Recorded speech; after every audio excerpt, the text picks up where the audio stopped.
To keep up with our most recent articles, remember to subscribe, like the video, and leave a comment with your ideas. Once more, the rain was doing that. It was persistent enough to make the world outside my living room window appear to be a watercolor picture that had been left out, but not quite a downpour. Greens and grays blended into one another under a drizzle. On the slippery pavement, the streetlights create fuzzy halos. This particular Tuesday night was ideal for reading a book and sipping chamomile tea. I had been doing just that for the last hour. The only sounds in the home were the rain sighing softly on the window and the grandfather clock steady ticking in the hall. This kind of silence had been common since Richard's death 3 years ago. The silence was a welcome buddy at times. At other times, like now, it seemed a bit too big, a bit too empty. The doorbell rung just as I was getting comfortable on the couch and pulled the knit throw blanket tighter around my shoulders. It was shocking and unanticipated. These days, no one ever just stopped by, especially not on a gloomy evening. My initial assumption was that it might be Mrs. Gable from next door who needed assistance once more. I padded to the front door after Danielleing my page in the book, which was a cozy mystery with nothing too challenging. Through the peephole, a person that I faintly recognized but couldn't place right away was illuminated by the porch light. A tall man with a collapsed umbrella in his hand spilled water across the welcome mat. He had the appearance of someone from a party, perhaps a barbecue. I paused for a moment. Even though it was almost 9 o'clock, there was nothing menacing about the way he shifted his weight or his stance. Unsure, I kept the chain closed and opened the door a crack while unlocking the deadbolt. "Hello," I said, my voice a little rusty from lack of use. The man's face flashed with surprise as he looked up, then settled into a courteous, if a little tired, smile. "Laura. Laura Miller?" "Indeed. Hello, this is Daniel. Karen's brother-in-law, Daniel Jensen." It clicked to recognize. Since college, Karen has been my best friend. Brian, her spouse, had a brother named Daniel. Over the years, I had met him a few times, usually at large family gatherings. Karen threw a few holiday parties and summer cookouts. He was younger than Brian, quiet, yet always seemed pleasant enough. Other than courteous small talk, we had never actually had a proper conversation. It was somewhat strange to see him on my doorstep on a soggy Tuesday evening. "Daniel?" "Indeed, without a doubt." "Whoa, hi." I struggled with the chain lock, loosened it, and widened the door. "Why are you acting this way? Are Karen and Brian getting along well?" My first worry was that something had occurred. He shook his head and smiled slightly again. Raindrops stuck to his jacket's shoulders and his hair. "No worries, everyone is all right. I apologize for simply showing up this way. I am aware that it is late." He made an ambiguous gesture down the street. "I had a late meeting that went beyond, but I was fairly close. Additionally," he paused, appearing somewhat apologetic, "as I was passing by and noticed your lights were on. To be honest, I just realized that Karen had said you lived nearby, and I just did what I wanted to do. Probably ought not to have. I'm free to leave." Something, maybe a hint of fatigue, drew my attention to his speech. Yes, it was odd, but it felt wrong to turn him away. Furthermore, if Karen discovered that I had abandoned her brother-in-law to stand in the rain, she would likely yell at me. I said, taking a step back, No, don't be silly. Get out of the rain and come in. You appear to be drenched." He waited a fraction of a second longer, then entered, carrying the chilly night air and the smell of rain. He set his umbrella, which was raining, carefully on the tile floor near the door. "Regards, Laura." "Thank you. I sincerely hope I'm not bothering you." "Absolutely not." My tranquil evening was obviously disturbed, so I told a small untruth, but now my curiosity was completely aroused. "Give me your jacket. Proceed to the living room. Get comfortable." As I assisted him in removing his wet coat, I observed the fabric's quality and the subtle aroma of sandalwood aftershave mingled with the rain. Like his brother Brian, he appeared stable and trustworthy. However, he had a distinct vibe, one that was less assured than Brian's. In the hopes that it wouldn't spill too much on the hardwood floor, I hung his jacket on the coat rack. He was examining the pictures on the mantelpiece by the fireplace when I entered the living room. One of Richard and I when we were younger, laughing while traveling to Maine. "It's a fantastic image." As I walked in, he turned and said softly, "Karen, show me some pictures." However, you two appeared to be really content. With a familiar ache in my chest that had grown softer with time but was never really gone, I said, "We were. The trip was fantastic." There was a moment of uneasy stillness, broken only by the drumming rain and the ticking of the clock. "Is there anything I can get you?" I walked over to the kitchen and offered tea, coffee, or perhaps something more potent, for it feels like a night. He combed his wet hair with his hand. "You know, if it's not too much bother, a cup of tea sounds ideal. Absolutely no trouble." As I made my way to the kitchen to turn on the kettle, I couldn't help but believe that my friend's brother-in-law was not just stopping by to take a break from the rain. A strange, quiet hum of possibilities suddenly filled the night, making it feel less empty. I no longer had the mystery in my book. In my living room, it stood. The silent tension was broken by the soothing sound of the kettle's mellow whistle. Choosing between the chamomile I had been sipping and something a little stronger, I located 2 mugs, both made of ceramic and felt pleasant in the hand. I put the mugs, sugar dish, and little jug of milk on a tray, thinking that an English breakfast would be more suitable for guests. Through the faint tread of his shoes on the area rug, I could hear Daniel moving a little in the living room. It seemed odd to have someone else occupy the space that was often exclusively inhabited by my routines and memories. Just different, not unwanted. He was seated on the armchair across from the sofa with his elbows resting on his knees, looking thoughtful rather than uneasy when I carried the tray back inside. As I walked in, he looked up and smiled appreciatively. "It has a pleasant scent." "Laura, thank you. This is very considerate of you." I put the tray down on the coffee table between us and re-Danielle'd, "It's just tea." "Assist yourself." The delicious perfume filled the air as I poured hot water over the tea bags. "Milk, sugar, please, just a little milk." After making his tea and giving it to him, I made mine. I put my hands around the hot mug and reclined on the couch. It was a simple gesture that grounded me. I started out slowly since I needed to comprehend but didn't want to pry. "Around here you had a late meeting?" He took a cautious sip of his drink and nodded. "Indeed, on Elm Street. An extended client meal. You are aware of the situation." I remembered Karen saying once that he was in finance. High-pressure items. I made a false turn somewhere on the way back. Ended up passing through this community and saw the lights as I mentioned. He stopped and swirled his mug of tea. "It wasn't only the rain, Laura, to tell the truth. Both the day and the week have been exhausting." It was there, really. The rain or misturn wasn't the true cause.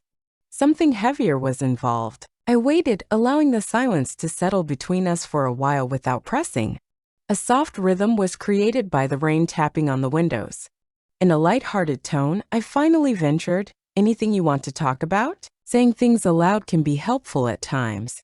Or not. No pressure in any case. Then he gave me a direct stare with a startling depth. He was often making courteous small conversation in crowded places. His eyes were warm brown and flecked with gold up close. They also possessed knowledge, sensitivity, and a certain amount of fatigue. "It's largely work-related." He began, then paused, "as well as other things. I suppose it's life." He laughed briefly and self-deprecatingly. "Doesn't that sound somewhat ambiguous?" "Things in life don't always fit into tidy little boxes." "Believe me, I know," I said. That appeared to calm him down a little. He sipped his tea once more. "Karen noted that you and your spouse had a difficult period a few years ago." He spoke with care and deference. I gave a nod. "Yes, Richard, it came as a shock." "I apologize," he replied earnestly. "I recall how concerned Brian and Karen were about you." I admitted they were good buddies. They still are. Karen is always checking up on me. I think she worries too much sometimes. Daniel smiled softly and continued, "She's protective of the people she cares about. It's among her strongest traits." And he added, "Her most obnoxious." And both of us laughed. It helped to further break the ice. So after a minute, I gently prompted these life things. "Are Karen and Brian at a worrying level? Or does Daniel simply require a more amiable level?" As he looked down into his cup, he thought about this. "Most likely in the middle. Nothing disastrous." I guess I'm just feeling a little lost. Do you ever experience that? As though you're fulfilling all of your obligations? Checking every box? You don't know exactly which way the ship is going, though. His Daniels struck a profound chord. Lost. Yes, I had been feeling that way for months. If I was being honest, it might have been years before Richard died. Drifting along. Procedures that shield the sidewalls. Yet without a specific goal in mind. I confess more often than I care to admit, getting sucked into the currents is easy. Is it not? With a glimmer of astonishment and connection in his eyes, he raised his head. Yes, indeed it is. He appeared to become acquiescent to the room as he relaxed back a little on the armchair. All I needed, I suppose, was a port in the storm. Your light was on, too. He gave a small smile. I apologize for the terrible metaphor mixing. Don't stress over it. I replied with a smile. Bad analogies and those trapped in the rain are always welcome in my metaphorical port. Grab another biscuit. I nudged the platter in his direction. He drank one. As he did so, his fingertips barely touched mine. A small spark. Unexpected. There was no flirtation. It was more than just a brief human interaction that seemed to be intensified in the silent chamber. Our conversation flowed naturally from one subject to another. We fell in love with the same old black and white films that we used to watch on Sunday afternoons as children. He spoke of a love of hiking, which Richard and I used to do frequently but had recently lost interest in. He inquired about my work at the library and paid close attention when I described the joy I get from matching someone with the ideal book.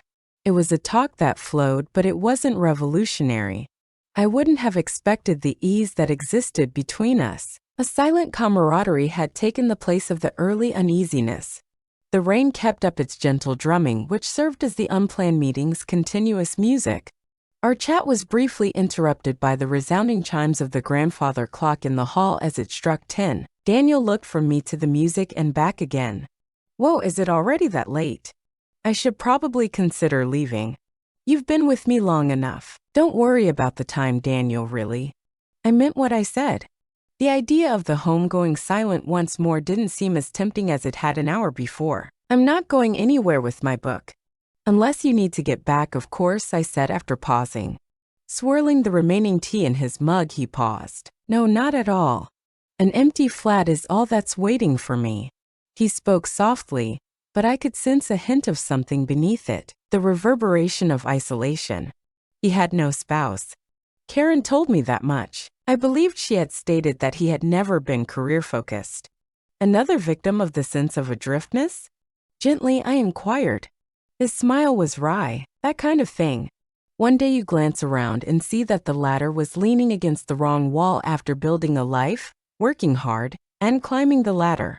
Or simply a wall that no longer piques your curiosity. With a deeper breath, he sighed. Last year, I turned 50.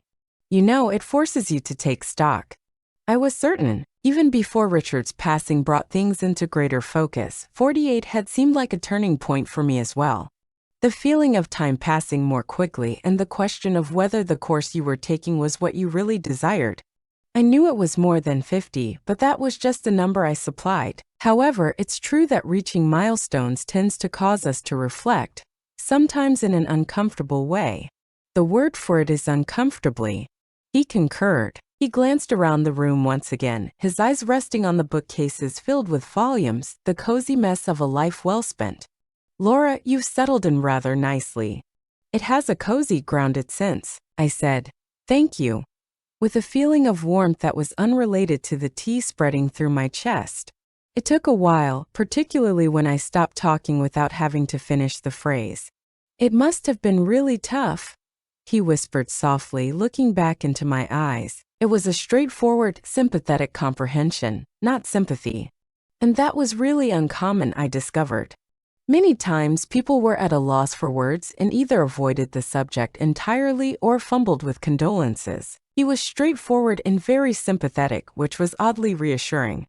I acknowledged that it seemed like walking in fog for a while. Everything was blurry and muted. All you can do is keep moving forward because you have to. And is the fog clearing now? He said quietly. I considered it. Was it lifted? Or had I simply become accused Brian to navigating it? I mentioned that although there are still a lot of foggy days, there are also sunny and clear ones. I even give a small smile. Maybe it's a little hazy tonight because of the rain. He gently nodded as he took in what I had said. Laura, I appreciate you sharing it. I am aware that discussing it is difficult. It's all right, I said. It can occasionally be simpler to speak with someone who is not in your immediate social circle. Maybe less luggage. Perhaps, he said. His face was serious as he leaned forward a little. Could I explain to you why I actually stopped? Curiosity naturally made me hold my breath for a moment. Though no one else could hear, he started, lowering his voice a little, that meeting tonight, it was more than just a meal for clients. My supervisor was involved. I got a major promotion from him. The goal I've allegedly been pursuing for the past 20 years is partner track. Congratulations, Daniel. Instinctively, I said. Slowly, he shook his head. That's the problem. I should be popping champagne and ecstatic. Rather, as I drove away, all I could feel was empty and hollow, like when you obtain exactly what you thought you wanted and then find it won't make you happy. I drove about for a while, simply thinking about what would make me happy as he gazed down at his hands. And to be honest, I had no response. I came here at that point, saw your lights, and assumed he trailed off, becoming a little ashamed once more. What did you think? I softly prodded. I'm not sure, he said. Perhaps simply speaking with someone regular, someone who isn't involved in the corporate world, could help me decompress. Someone got grounded. He gave me a glance. I suppose someone like you. You always seem quite centered, based on Karen's comments over the years. Are you centered? Me? I wish he understood the internal turmoil I frequently experienced. But maybe my peaceful life at the library, my warm rain-streaked home, did seem like an anchor in comparison to the high-stakes world he lived in. I'm not sure about centered, though. I made a quiet laugh, but I listen well and make nice tea. This time, he erased some of the fatigue with a warm, sincere smile that extended to his eyes. You do. It's a great tea. For another minute, we sat in cozy stillness, our mutual vulnerability lingering in the air like a thin, unseen thread. Not in the traditional sense of the word. It was more profound than that, a sudden, unanticipated convergence of spirits that were similarly lost. The drumming appeared to fade into a quiet hush as the rain outside seemed to lessen. The outside world seemed muffled and far away. An unexpected knock on the door and a mutual sense of searching had led to the peaceful and meaningful connection that had been formed inside, in the warm lamplight. It was the most unexpected and, in a sense, the most personal talk I had had in a long time. The half-hour was chimed by the grandfather clock. 11:30. Daniel let out another sigh, this time with a feeling of closure. All right, he murmured, getting out of the recliner. I really should let you resume your evening. I appreciate the tea, the talk, and your permission to interrupt in this manner, Laura. I told him you didn't barge, and got to my feet. You were welcome when you arrived. I followed him as we made our way to the front entrance. Glistening streets and the fresh smell of cleansed earth were all that remained when the rain had stopped entirely. Through a gap in the clouds, a small portion of the moon was visible. At the door, he stopped and looked back at me. Shadows were created by the porch light, emphasizing both the honesty in his face and the wrinkles of fatigue around his eyes. Simply, I feel better, he added. Claire, not about the work perhaps, but simply less isolated in the emotion, you know? I know, I said quietly. Knowing you're not alone in navigating the fog can be all you need at times. He nodded and looked at me for a little longer than he should have. Once more, it felt important even though it wasn't explicitly anything. A tacit recognition of the bond we had formed, the surprising insight gained from a few hours of discussion. Well, he murmured, breaking eye contact and grabbing the doorknob. Once again, thank you, Daniel, really at any time. Be careful when driving. For him, I opened the door. He grabbed his umbrella, but he wouldn't need it anymore and went out onto the wet porch. He made one final turn around. Perhaps I could give you a call at some point? Maybe we could get that coffee and discuss old movies more. The tentative but optimistic query lingered in the cool night air. My breath caught a little. I hadn't ever thought about it, let alone anticipated it. The idea of purposefully appending my life's established rhythm and moving in a different direction was both intimidating and yet thrilling. However, the night had seemed genuine, honest, and correct. "That's what I want, Daniel." Startled by how steady my voice was, I heard myself say, "That would be really appreciated." His face changed as a sincere smile appeared on it. "Fantastic. That's fantastic." He nodded slightly. "Laura, good night. Daniel, good night." I saw him cross the path and enter a dark O'Brienabile that was parked a little distance away. As he drove away, the headlights pierced the night and the engine began to run silently. I took a few more breaths of the crisp, cool air as I stood in the doorway. It was quiet again, but a different kind of silence in the house behind me.